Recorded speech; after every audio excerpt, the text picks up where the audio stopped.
For the past 50 years, composer John Williams has arguably been the defining sound of cinema.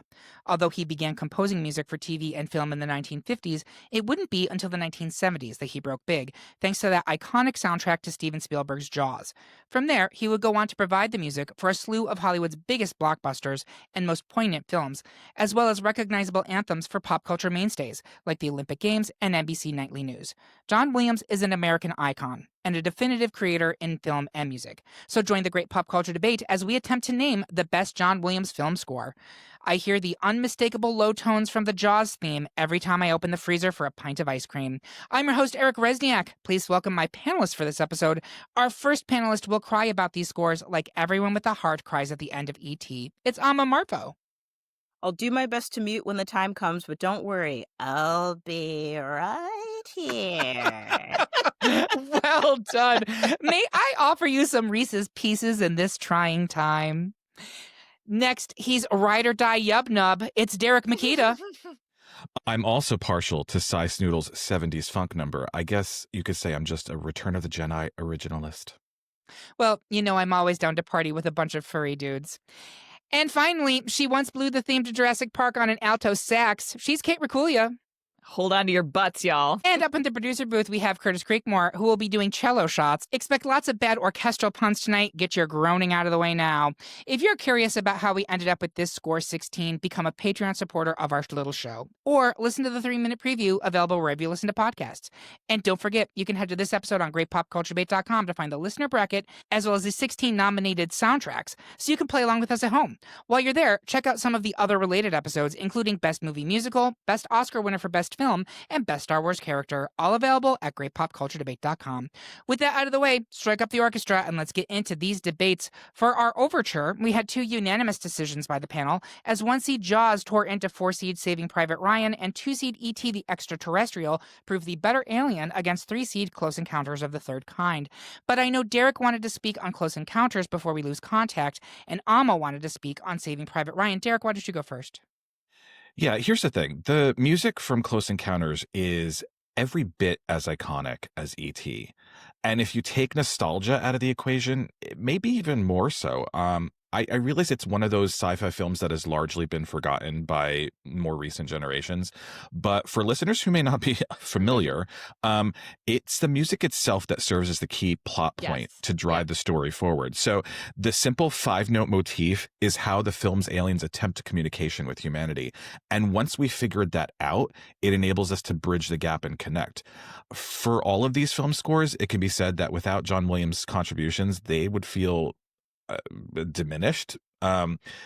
With Close Encounters, if you were to pull John Williams out of the film would literally fall apart. Yes. I don't know how many other films on this list can claim that. It's a great point. It's still going out against E.T., and I have to say I do think that is the correct answer from a meta perspective, but such a good point that the music is literally integral to that movie. But Amma, you wanted to speak on Saving Private Ryan. I did. So Saving Private Ryan is the type of movie that is so bombastic in so many different ways that it's really difficult to make a John Williams score almost secondary to the film that it's scoring. But when you think about the power of the cast and the way that this was filmed and just kind of the types of things that we remember about it, the music is less notable compared to the other elements of the movie. It's interesting to me that it kind of also feels aligned with what happened to Saving Private Ryan in that particular Oscars race, because people would see it and they're like, well, how could this not have won Best Picture? And then someone tells you what did, and you have to go, Shakespeare in Love? A movie that I really enjoy, but was it the best movie of that year from an Oscar? Like, I went to the Dolby Theater where they have like the ones for every year listed. I looked at it, I was like, man, we really let that happen. But yeah, so there's, I think in a lot of ways, Saving Private Ryan does get its due, but there are a handful of ways in which it doesn't, and the music is one of those. And when it's up against Jaws, right, how are you going to beat it? So I think in many other pair-ups, this could have advanced, but when you're going up against Jaws, man, you can't do it. There's always a bigger fish, but in this case, maybe there's not. So yes, we will be moving Jaws into round 2. Next, the majority of the panel is on the hunt for adventure in the form of 1-seed Raiders of the Lost Ark, but Derek says never say Neverland to surprise return of her 4-seed Hook. Derek, you've got to fly, got to fight, got to crow as you defend Hook. Bangarang! Derek, go first. So first, let me share my rubric for this debate. I'm coming into this acknowledging that because his work has been nominated for literally dozens of Academy Awards, I don't believe that the handful that actually won necessarily represent his greatest achievements. I think it's a disservice to the arguments we will make from here on out to just favor his wins. So just like the films he scored, our picks will undoubtedly be personal. Because frankly, John Williams doesn't do duds. He does masterpieces. That said, I know that Hook is a heavy lift here, but hear me out. Hear me out. I think the score to Hook brings something really wonderful and fantastical that also feels fresh and classic. First of all, Hook was originally pitched as a musical. Interesting. Hence why there's there's still some songs that are sung in the film, Yeah. including When You're Alone, which Mhm. itself was nominated for an Oscar. Other abandoned lyrical themes that were woven kind of back into the orchestral score, which kind of makes for a richer tapestry in Hook. It's really Um, interesting. it is. So, and secondly, Hook, while not a critical success, the music so elegantly captures the magic and the nostalgia and the adventure of the film that it continues to kind of drive it home as a cult classic. My vote here is less a vote against Raiders than it is looking ahead to The Last Crusade. To me, The Last Crusade is the pinnacle of the franchise, both cinematically and in carrying forward, enhancing, and surpassing the groundwork that is laid by the score for Raiders. That's why I'm inclined to reserve my Indiana Jones vote here for The Last Crusade. Interesting. And none for Temple of Doom. Amma, has he swayed you, or are you sticking with Raiders? No. And it's not to say that I don't agree with the argument. I put in the chat here, there is a Cried at It Live club of scores, which is to say, when I saw it performed live, I burst into tears. Hook was the first time that happened. They did like they did this flying song with a montage of flying scenes from movies. Coughing, crying, just lost it. But there is something so special about what Raiders does for Indiana Jones that, like, I could not ignore that. Yeah. Kate, did he sway you, or are you sticking with Raiders here? No, but I completely agree with all of those counts. And my hot take is that the score for Hook is Home Alone 1 better. In terms of the way that it uses sort of like kind of scampery, capery kids having adventures, but also this Sure. really haunting, like beautiful lullaby kind of melody that is also Yeah. part of it. Yeah. I love the score of Hook. It's fantastic. But I am going to stay with Raiders. I will as well, but great job, Derek. Thank you. You did Peter Pan proud. Next, in a case of Star Wars on Star Wars violence, panel has unanimously decided to push forward the score for 2-seed The Empire Strikes Back, which means that 3-seed Return of the Jedi will Ewok its way out of our bracket. The issue we have for me with the Star Wars ones is it's basically the law of diminishing returns on those. Yes. There's not a lot of new themes that are entered there were a lot in Empire, which is a whole separate thing. Yeah. But like once you get to Jedi, it's kind of just like, we got the hits. Yeah. We're just going to play the hits, you know? Yeah. So I think this is the correct answer. And also, I mean, Empire Strikes Back is... Kate, you want to say something? Justice for Yub Nub. Yes.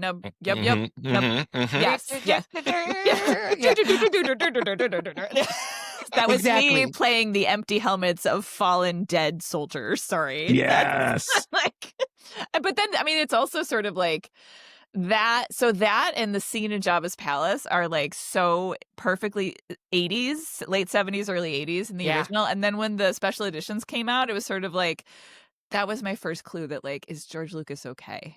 I don't know if he is. Yes. To quote the meme, the Demi Lovato, leave her alone, get a job. That's my feeling with George Lucas and the special editions. That's the second time that would have been invoked today. I brought that up in a meeting at work. I don't remember why, but I felt it with all my heart. And yes, that meme is very important. Yep, and I think John Williams would agree. So, all right, we will be moving Empire Strikes Back into round 2. Speaking of Star Wars, I am the sole defender for 4-seed Star Wars Episode 1, The Phantom Menace, while the rest of the panel thinks that 1-seed Jurassic Park score is dynamite. I will hold a duel with fate to see if I can force pull some votes for The Phantom Menace. I'm going to go first.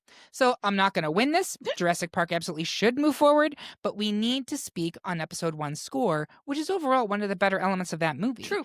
We specifically need to discuss the centerpiece of the score and the soundtrack to the most gripping sequence in the entire film, Duel of the Fates, which was played during the climactic lightsaber duel between Darth Maul and Qui-Gon Jinn. That whole sequence is, like, honestly worth the price of admission alone, right? And this song It's a capital E epic, right? It brings in full orchestra and a full chorus. And if you think they're just singing nonsense, they're actually words taken from a Welsh poem and then translated and sung in Sanskrit, which is genuinely really cool. Like, okay. What is the poem? What are the words? I don't know. I didn't go to school for math. Duel of the I don't know Fates what would- she's saying, but I am living. I am living, girl. Duel of the Fates would be one of the most defining elements of the prequel trilogy, and while those films are deeply polarizing, the song was universally praised. It was so popular, in fact, that the makeshift music video for it actually charted on MTV's Total Request Live. If that doesn't take you back to 1999, Simpler times. simpler times. So with that being said, Derek, have I swayed you? Are you sticking with Jurassic Park? No, sir. No, sir. I'm still with Jurassic Park. Kate, did I sway you or are you sticking with Jurassic I Park? am definitely with Jurassic Park, but it is, I mean, I feel like Duel of the Fates was sort of like George Lucas went to John Williams and he was like, buddy, it's time. And John Williams was just like, I've been holding on to this for Mhm. decades. He brought Mhm. his A triple plus game and then he saw the movie and he's like, oh, okay, I can dial it back. Yeah, he's like, oh, is this what oh, we're is this doing? what we're doing? Okay. I'm a little embarrassed. I'm overdressed. Yes. Amma Marfo, did I sway you? You're sticking with Jurassic Park? I'm sticking with Jurassic Park. Duel of the Fates is incredible, and it's going to feed into some of the conversation I have about other Star Wars that will appear later.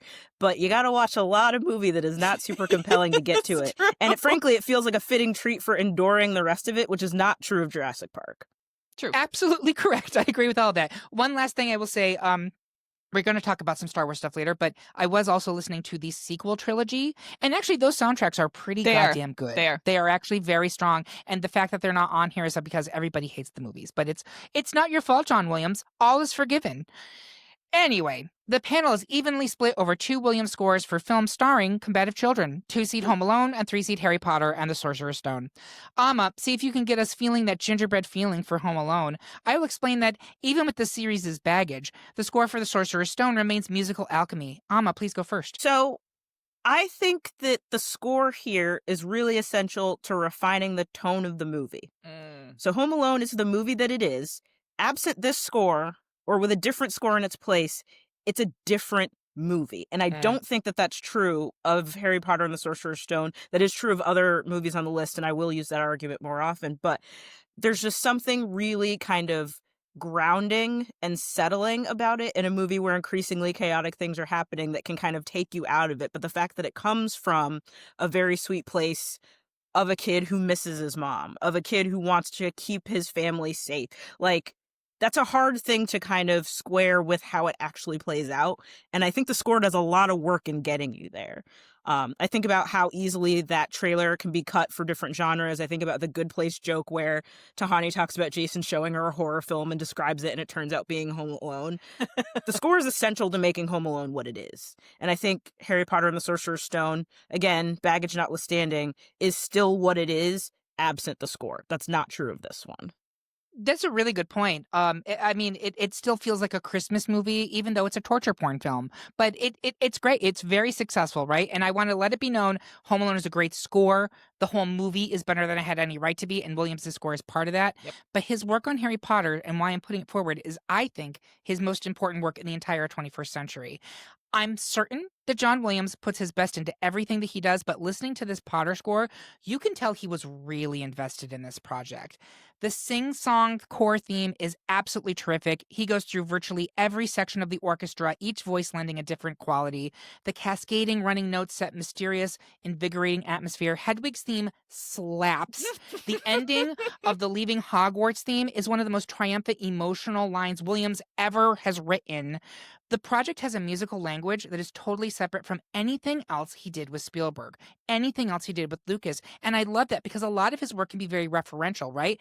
This does not sound like those other movies. It is distinct and it's still unmistakably Williams. Behind all of that, the score is the most successful part of this particular movie in the Harry Potter franchise. It retains and it even enhances the magic that made readers fall in love with this property far better than the workmanlike direction ever did.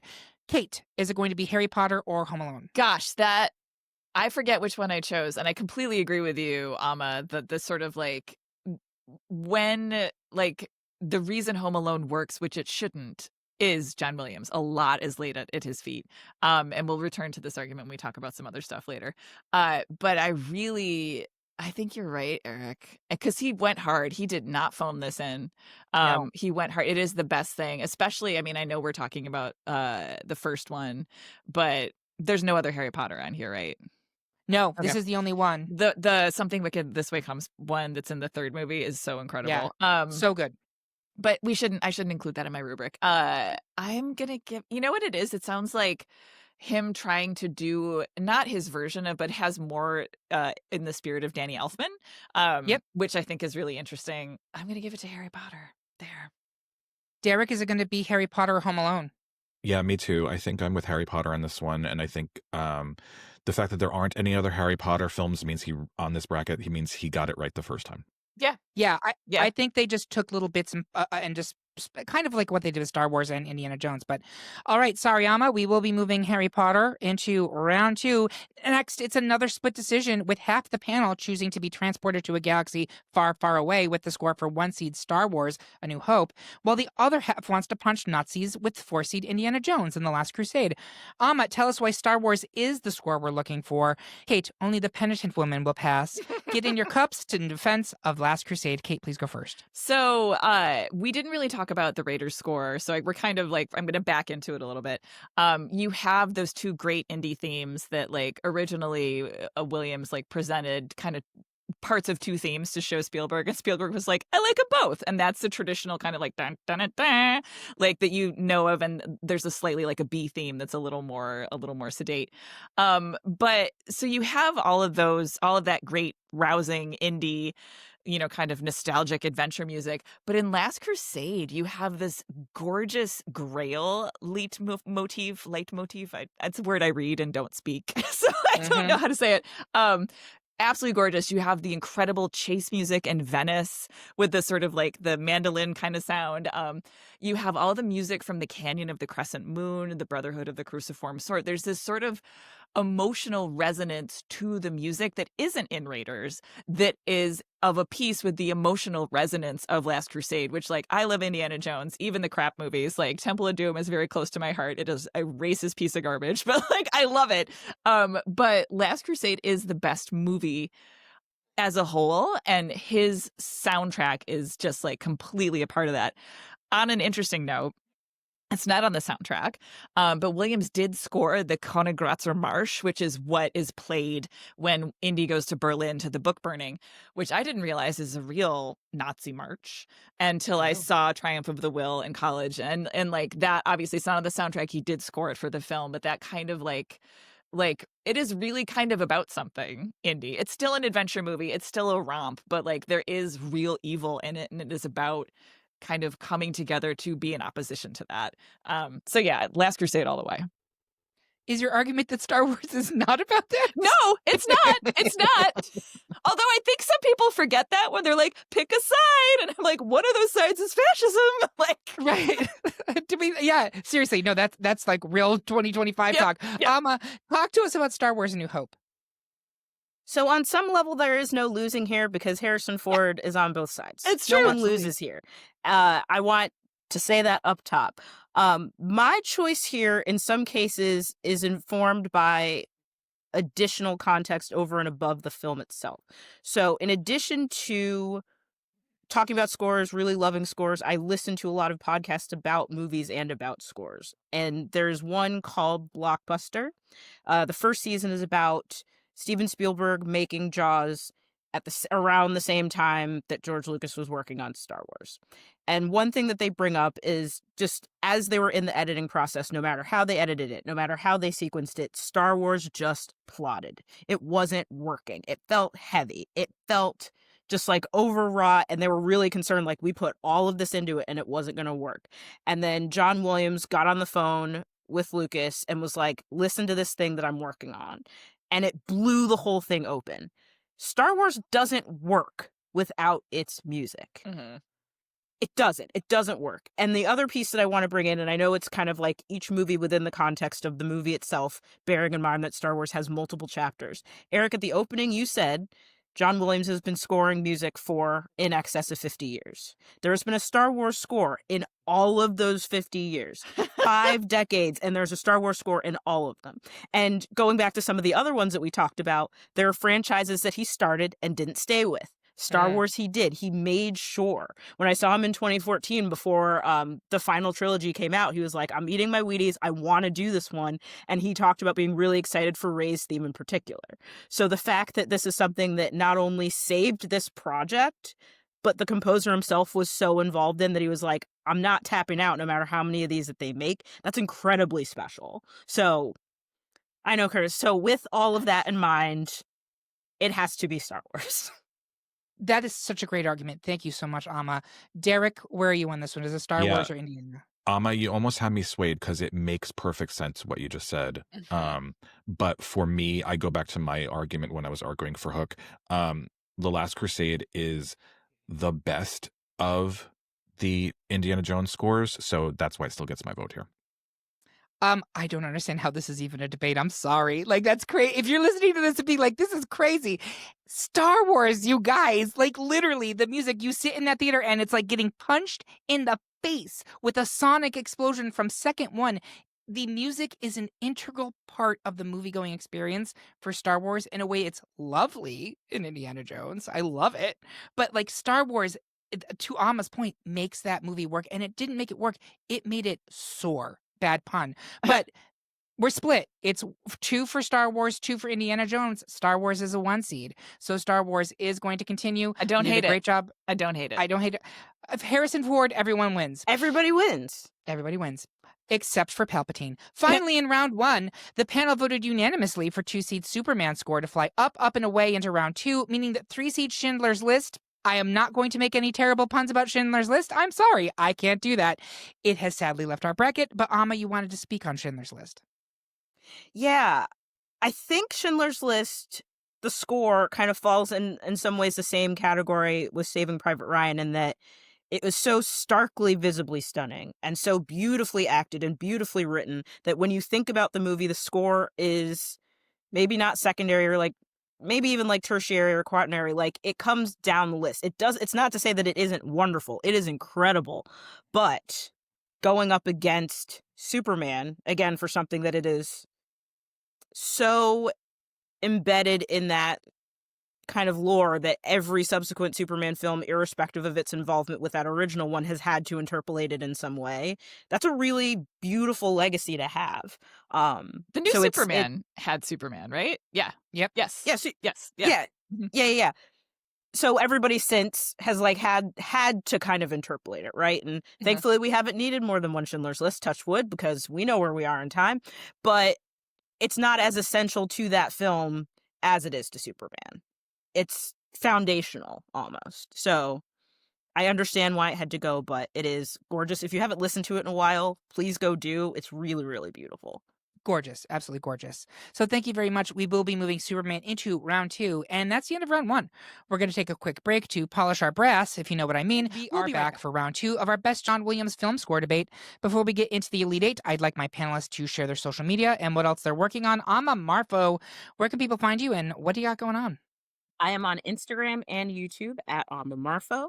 Right now, I am telling jokes wherever people will have me. So if you like my comedy on YouTube and want to see me show up where you live, let your clubs know. Would love to come. Derek Mekita, where can people find you? What else are you working on? Yes. On my social media that you can actually access, you can find me on Blue Sky and Threads. I'm working on myself, and gosh darn it, that's enough. Okay. Kate Racculia, where can people find you? What you working on? Nominally, I am on Instagram as Gomez Rack, the name of my beloved teenage cat. And yeah, I'm writing a book. I'm taking a little break right now. But there's the book. I'm working on it. I'm writing again. What? It's good. We are thrilled to hear it, and we will be the first in line to get it signed. The best place to follow us is on Blue Sky at gpcd.bsky.social or at Great Pop Culture Debate on Instagram or TikTok. You should also make sure to subscribe to our page on YouTube, where we're posting original video content. We also are posting the video versions of these episodes as of season 12. So if you want to see us as well as hear us, come on over and knock on my door and subscribe to our YouTube channel. What you really need to do is to sign up for our weekly newsletter, new every Tuesday at noon. It tells you about everything coming out in pop culture that week. Sign up by finding the link on this episode at greatpopculturedebate.com or via our link tree on any of our social media accounts. Now, let's get into round 2, which will just be a rehashing of the themes from Act 1, but louder. First up, the bulk of the panel is filling up on Reese's Pieces and phoning home in support of the score for 2-seed E.T. the Extraterrestrial, while I am swimming solo in my support for the music in 1-seed Jaws. Amma, tell us why you still think the music in E.T. is out of this world. I'll see if I can hunt down a vote or two for Jaws. I'll go first. Listening to these two scores, I find myself even more convinced that Jaws is the better option here. E.T. has higher highs. I will give you that. When that score soars, it is truly stellar, pardon the pun, but as a whole, I do not think it is nearly as cohesive as the work Williams does on Jaws. Jaws feels singular. It feels complete. Everything in that score feels like it belongs to the story, even the hilariously twee tourism montage. The scope may be more narrow than E.T., but Jaws evokes terror. It evokes being hunted. It even evokes being underwater. It's so effective in what it's trying to do. And it starts right from the very beginning. Those low, rumbling bass notes, the soft twinkling of the harp and the soft banging drums like something bumping around underwater, the frenetic chasing sequences with the strings of the percussion. This score transports you in a way that very few do. E.T. sounds like several different films to me. Parts of it sound super referential to Star Wars. Very little of it feels like a family film as well. So that being said, Amma, talk to me. So I will grant you that the score to Jaws is really effective. I think in addition to being ornamental to kind of augment really good visuals and a script that I revisit every year and I'm somehow continue to be surprised at how funny it is. Like Jaws is a funny movie. Funny movie, yeah. Yeah, Great. and it's kind of ornamental to those pieces, but it's also instrumental to those pieces down to when an attack is going to happen and what the outcome of it is going to be. And if you know the score well enough, you can listen and know. So it does a lot of things that are tremendously effective. But again, I do think that there is something really emotionally affecting, and it's not to say that there isn't emotion evoked in Jaws. Of course, it is fear that has made sharks endangered. It's really powerful on that front.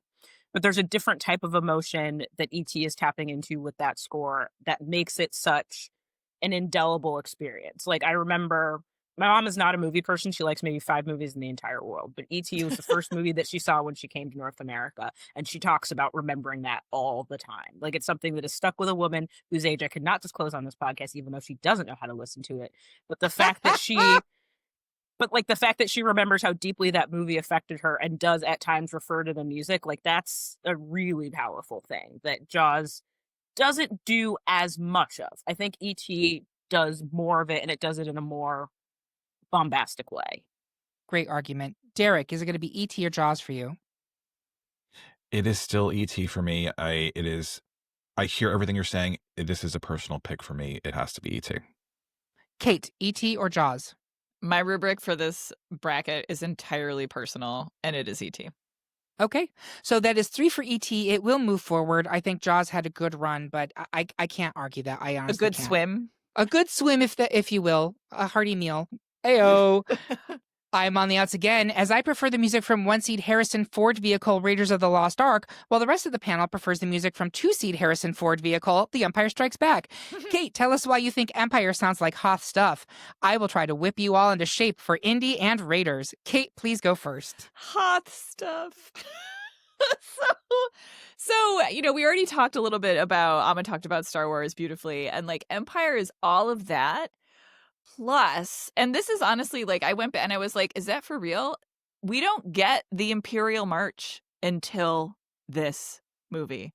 It's sort of like, I made this reference to something at work this week, and people looked at me like I was insane. But it's like that moment in Sweeney Todd when he gets his knives back and he's like, my arm is complete. Like, and they were like, you're talking about a project management? And I was like, my arm is complete. But no, that Empire, Star Wars is complete. we have the hero's theme, we have Leia's theme, and now we have the Imperial March. We have real darkness. We have a real militaristic, like entity that's sonic, that sort of matches the threat that our heroes are up against, matches the darkness of the second movie, which is so good.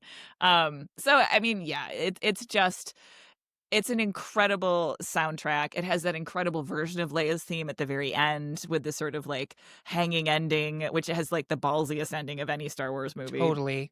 Point blank. Also, it was recorded during my literal birthday. So like the day that I arrived on planet Earth, John Williams was somewhere probably in England recording this. So I have to go with Empire. These are compelling arguments. So the thing I realized listening to Raiders is that while most of Williams's best scores are almost all characters in the films themselves, Raiders is for the most part very much about setting a tone and a mood, and that makes sense when you consider that the series was heavily inspired by the adventure serials of the early 20th century. And the music also feels very much in that vein, but it doesn't make for a great score on its own, in my opinion. With, of course, one notable exception, the iconic Indiana Jones theme. It's sensational. It's memorable. It is perfect for this film. Is it strong enough to push against Empire here? In doing my research for this, I actually ended up changing my vote here, but I want to hear, Derek, are you sticking with Empire or are you going to go to Raiders? So I would stick with Empire here, but y'all fucked up my brackets. So because I don't have Last Crusade here anymore, I need an indie to go through, and maybe that's not a good enough reason to sway you back to me, Eric, but I think we already have Star Wars moving forward here, so I need indie here, and Raiders is the representation I got. So you're playing the long con. Amma, is it going to be Raiders or Empire for you? Love both of these. I have Star Wars going all the way, and I'm prepared to put all of my Star Wars based enthusiasm into that one, even though Kate's point about the Imperial March is impeccable and important. What happens if I switch my vote to Raiders? If you switch your vote to Raiders, that's 2 for Raiders, and it's the 1 seed, and Empire is the 2 seed, so Raiders goes forward. Do it. Very Imperial of Very you. Palpatine. Extremely Palpatine. So at the advice of counsel being Palpatine, I am going to switch my vote. Yes, I am going to switch my vote. I was gone to the Empire and dark I'm now side. Raiders. I do think this is a funny thing. I'm just going to say this for the listeners. I think we're all agreeing that the actual better score here is Empire. 100%. From a representation perspective, we are moving forward Raiders, so we don't have 2 Star Wars in the Final Four, and Indiana makes the Final Four. Is that correct, Amma? Is that what we're saying? I think we are like anti-pepperoni or like We're inverse anti-pepperoni. pepperoni. I love it. Love to see it. Love to see it. Okay, chaos. It's a ladder. The Raiders of the Lost Ark will continue into the Final Four. Next, the majority of the panel still believes the past is the future of this bracket by pushing forward 1 seed Jurassic Park, but Derek remains spellbound on 3 seed Harry Potter and the Sorcerer's Stone. Amma, try to keep Rex and Effects in our bracket by pushing Jurassic. Derek, try to sort us into different houses as you defend Potter. I'm going to have Derek go first here. Yes. So I like this pairing because I think that the main themes for these films introduced every bit as iconic as the films they were made for, right? And I think it could be said that the music from these films laid the groundwork for the many sequels and park attractions that would follow. And it is with that in mind that I tip my hat to the Sorcerer's Stone. It established a unique musical identity that is synonymous with the film franchise itself, which includes the latest Fantastic Beasts films. Was it nominated for an Academy Award? Of course. But more than that, it is indelible in the minds of children and adults for the last 3 decades in a way that truly holds its own against some of the other titans in these brackets. Hedwig's theme, Christmas Time, Voldemort, Quidditch, Diagon Alley, they all have their own recognizable motifs. I think the score to Jurassic Park is fantastic. I just think that he comes closer to Opus territory with his work in Sorcerer's Stone. Great argument. Really good. Amma, talk to us about Jurassic Park. So, to Derek's point, we have 2 films that started franchises, and they started franchises that other composers had to pick up. And what I find with Jurassic Park is they thematically, storyline-wise, have gotten pretty far afield from what made that first movie effective. Word. But what I find is that when they need to go back to what made it effective, the John Williams music comes back. And I felt that way about Rebirth, which largely was like a lot of stuff. And I'm like, what are we doing here? But then you get was to that film? Yeah, I'm like, what did I? And I saw an advanced screening, so I was like, I got what I paid for, I guess. But the scene where like Jonathan Bailey, who has been studying dinosaurs from afar for ages and had never gotten to see one, and like they come back to that moment of awe, and that is an interpolation of John Williams. Yes. Now, by comparison, it is not to say that the Harry Potter movies don't do that, but I would argue that subsequent composers also had an impact on the musical history of those stories. So, like, there are other songs that are really effective that aren't John Williams ones in later Harry Potter films. That's not true of the Jurassic Park ones. What he brought to those movies and the tone that he said, like, this is the most impressive thing about this, because it's not the fact that there are dinosaurs. It's not the fact that it's the action. There are emotional pieces that the music brings in. And only John Williams, it looks like, can do that for that particular franchise. So there's a singular element to it that makes me want to go for Jurassic Park. I'm loving these arguments. These are such thoughtful, interesting So good. arguments. Kate, is it going to be Jurassic Park or Harry Potter for you? It's going to be the second CD I ever owned, Jurassic Park. Yeah, I give it to Jurassic Park as well. I agree with everything you said. I really do, Derek, think from a 21st century perspective, Harry Potter is his magnum opus. We don't talk about that property a lot on this podcast for various very good reasons. The Williams part of it is supersedes all that, right? He has nothing to do with it. And it is such a great score. If you have not listened to it because of the mishigas with that whole thing, I encourage you to do so. You also mentioned the Oscar nominations, and we didn't talk about this. He's the second most nominated individual from the Oscars in history, only behind Walt Disney. I was going to say, who's first? It's Walt Disney. Yeah. And he actually hasn't won that many. I think he's only won like 7 over, but it's like dozens that he's been nominated for. Yeah. It's a great work, but Jurassic Park, I agree with Amma's point. Like, it is the DNA, and that you can take that as a bad pun as well, of that film series. Finally, in round 2, the score to 2-seed Superman may have found its kryptonite in the form of 1-seed Star Wars: A New Hope. I will see if I can turn back time to save Superman from a fatal exposure. I will not, because in doing my research for this, I realized that Superman is actually not a Final Four level score, in my opinion. There are 2 wonderful themes in it. One is the title track that everybody knows. It's incredible. It captured the majesty of superheroes in a way that had never been done before on screen, and all of the Marvel Cinematic Universe of it all since can be laid partially sonically at John Williams' feet decades later. The Lois love theme is beautiful.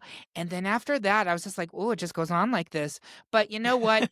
I love that. I love those 2 pieces, but it's Star Wars for me. Kate, is it Star Wars or Superman for you? Oh, it's Star Wars. It's Star Wars. Again, I mean, that Superman theme is, as if we were to sort of look at all of John Williams' themes, theme to theme, would go toe to toe with an indie, would go toe to toe with a Star Wars. But as a soundtrack, it doesn't hold up the same.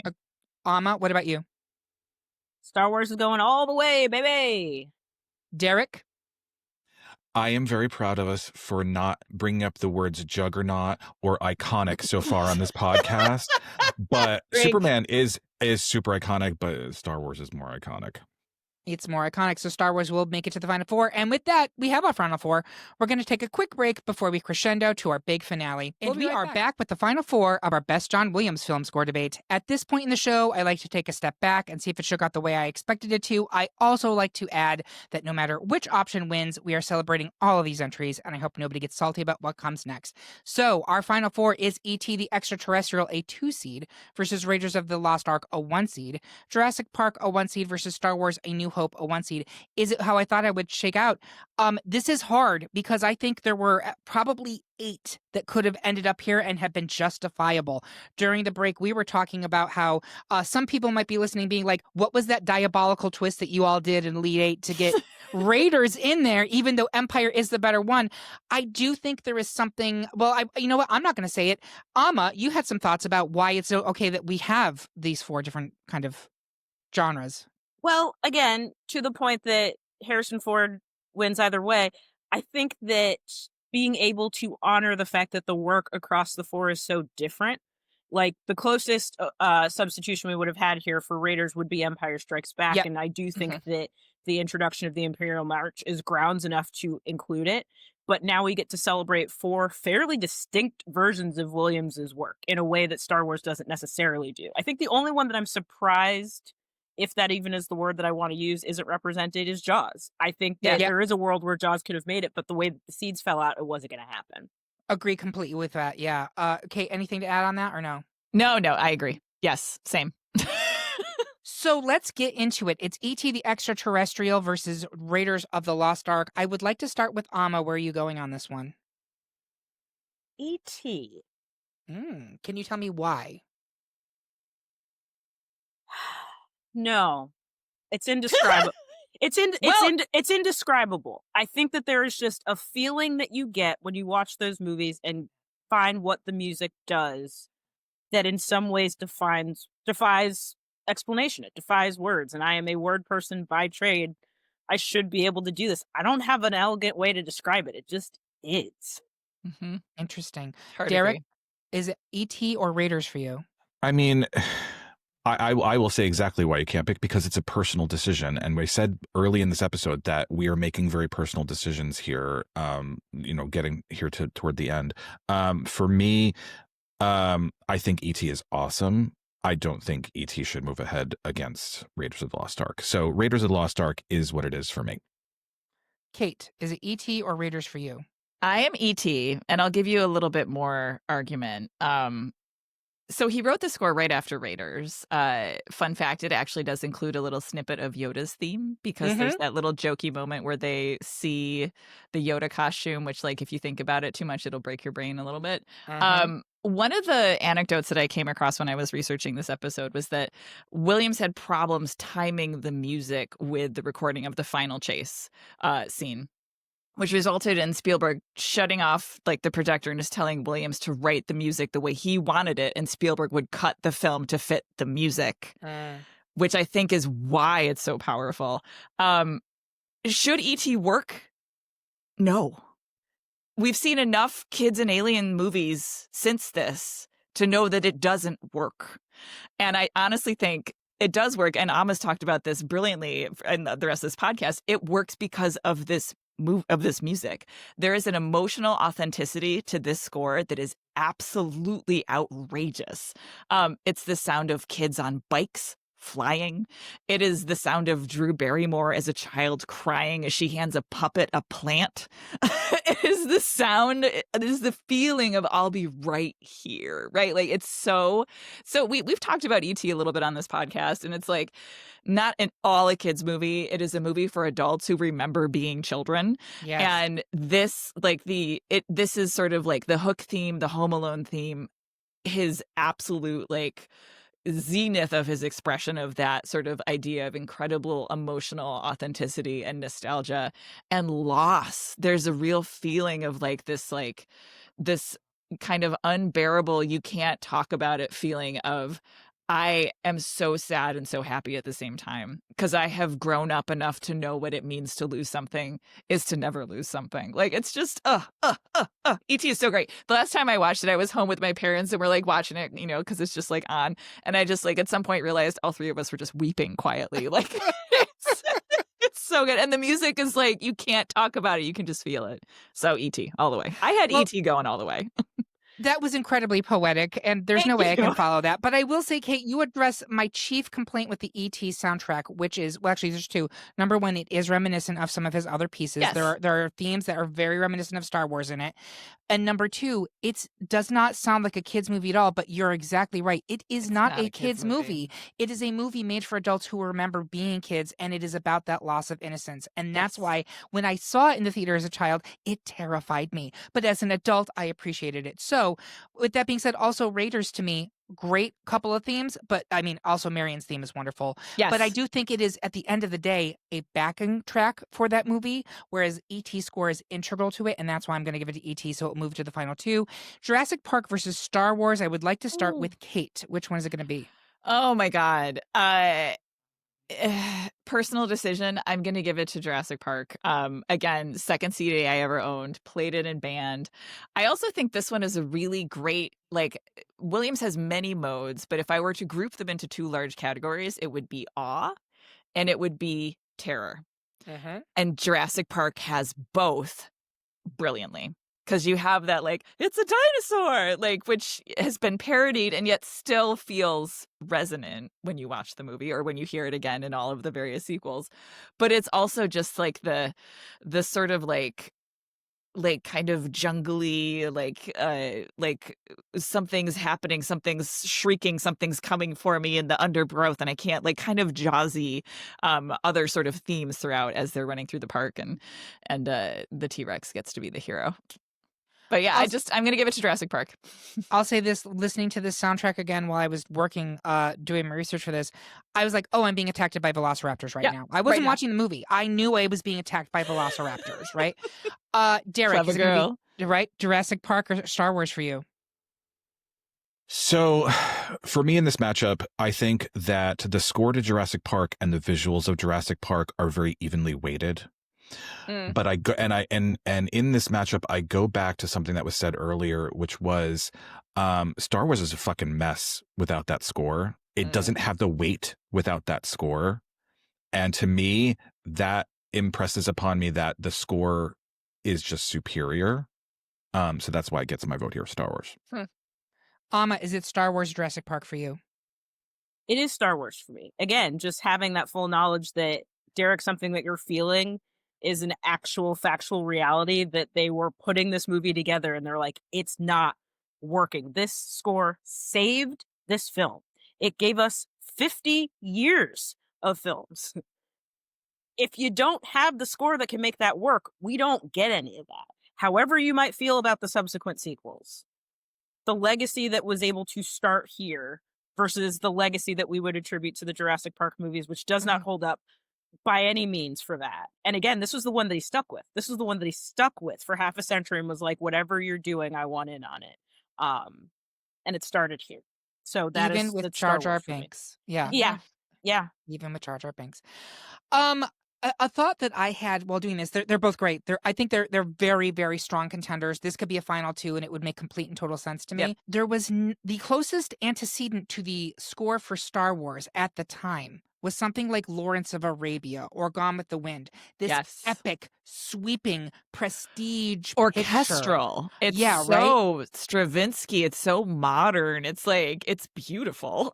It's both beautiful and it's also a big swinging dick, right? Like, it's two things in one. But what I think is amazing is it was for a genre film. Like, genre films did not have scores like this. And I think Star Wars changed the game in a very real way, whereas Jurassic Park benefited from it already, right? Like, it is a popcorn film, but it still sounds grand. But that didn't happen before Star Wars. And I will keep coming back to this. Star Wars starts out with basically blasting you in the face with the makeup gun set to horror of the orchestral, you know what I mean? Like, it is telling you, watch out, here it comes, right? It's incredible. Usually I get a warning before that happens, but in Star Wars, they just put it in dry, and I love that. So I'm giving it to Star Wars, which gives us a final two of E.T. versus Star Wars. E.T. is a 2 seed, Star Wars is a 1 seed. In my opinion, this is emotion, his most successfully emotional, or at least his first successful emotion piece, versus just full on slapping you in the face with power. I'd like to start in the middle of the pack with Kate. Where are you going here? You know, I love E.T. and I did have E.T. going all the way, but all of your arguments about sort of how integral the Star Wars score is to the project of Star Wars and everything that came from that. And I'm going to switch it to Star Wars. Derek, is it going to be Star Wars or E.T. for you? Star Wars. Amma, Star Wars or E.T. for you? Me, Dorothy Ann from the Magic School Bus, it's very at my old school about this, but anytime that I've gone to see some form of John Williams performed live, you get some medley of the songs that we have covered here. Occasionally, they will leave out Jurassic Park. Occasionally, they will leave out E.T. They never don't do Star Wars. You have to. It is essential to the experience. Usually, they end with it. Because it's like the thing that people are like waiting for and expect. It is Right. the headliner of his canon. That's it. That's it. That's it. Yeah. Does anyone else put lyrics to the theme from Star Wars, or is it just me? Star Wars. Nothing but Star Wars. Look at these Star Wars. Look at them now. I don't know why I turned it into a lounge act, but that's what I do in my head. Yeah, I'm giving to Star Wars. And you might say it's so obvious, but it's not, because any one of these four could have won for very good reasons, right? Yep. And Jaws could have won too. E.T. really is, I didn't get to talk about it, but like the emotional connection for that movie is, I think, unparalleled. Maybe Home Alone and maybe Harry Potter get close to that connection, or I mean, if we're getting Schindler's List as well, very emotionally evocative. But Star Wars, god damn it, it was so good. And good for you, John Williams, right? So there you have it. Our pick for the best John Williams film score is Star Wars: A New Hope. Do you agree? Do you think that our notes fell flat? Tell us how you really feel by leaving a comment on this episode at greatpopculturedebate.com, or find us on Blue Sky or Instagram. While you're there, make sure you subscribe and follow the podcast so you can hear about what new debates are coming soon, vote in open polls, and even decide which topics we tackle next. I want to say thank you to my panel. It's always a pleasure to be in the pit with you, even a Sarlacc one. And thank you for listening. If you love what you heard, please consider supporting us on Patreon, where you get even more exclusive content and you get episodes a whole day early. We hope you have a good one. And remember, everyone is entitled to the wrong opinion. Now, let's hit the coda and play out these closing credits.